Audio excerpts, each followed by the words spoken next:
আর এখানে আমি রসুন বেটে নেওয়ার জন্য রসুন, পেঁয়াজ রাখছি, কিছুটা কেটে রাখছি, কিছুটা মানে কাটা ছাড়া।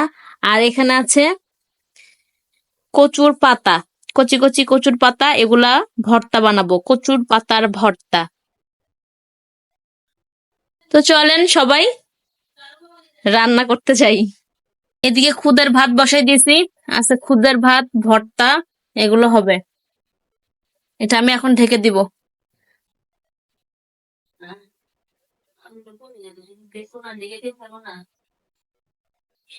আর এদিকে শুটকি, যে শুটকি ভর্তা বানানো হচ্ছে, শুটকি আর মরিচ বেটে নেওয়া হচ্ছে। এটা কি শুটকি? এগুলো কি মোয়া মাছের শুটকি?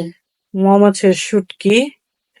শুটকি আর মরিচ বেটে আজকে শুটকির ভর্তা আর হলো খুদের ভাত ইফতারিতে খাওয়া হবে।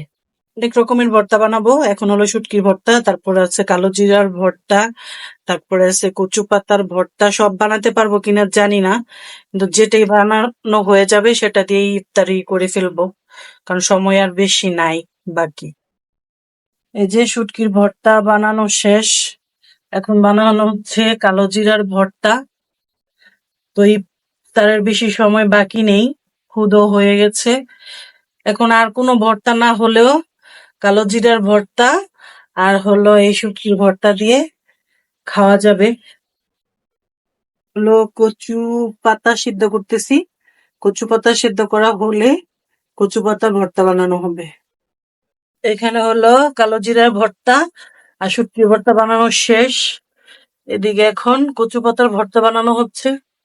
কচু পাতাটা অনেক গরম, তাই বানাতে কষ্ট হচ্ছে।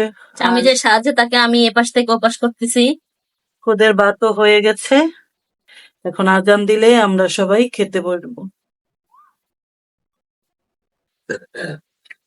এই যে শুটকির ভর্তা দিয়ে ঝাল ঝাল ভাত, খুদের ভাত মেখে নিয়েছি। সেই স্বাদ না? সেই স্বাদ। আজান দিয়ে ফেলেছিল, এজন্য তাড়াতাড়ি করে বসে পড়েছি খাওয়ার জন্য। তারপর আছে কালো জিরার ভর্তা, পাতার ভর্তা। উম, উম, অনেক মজা। হুম।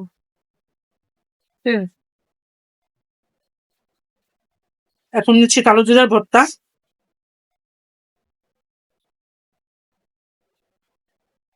কালো জিরা কিন্তু শরীরের জন্য অনেক উপকার, আর কালো জিরা ভর্তা খেতে অনেক মজা লাগে। এটা হচ্ছে কচুর পাতা ভর্তা। অনেক মজা হচ্ছে ভর্তা। কালারটা দেখে শান্তি। হ্যাঁ, হুম। যারা যারা খাবেন তারা তো চলে আসেন।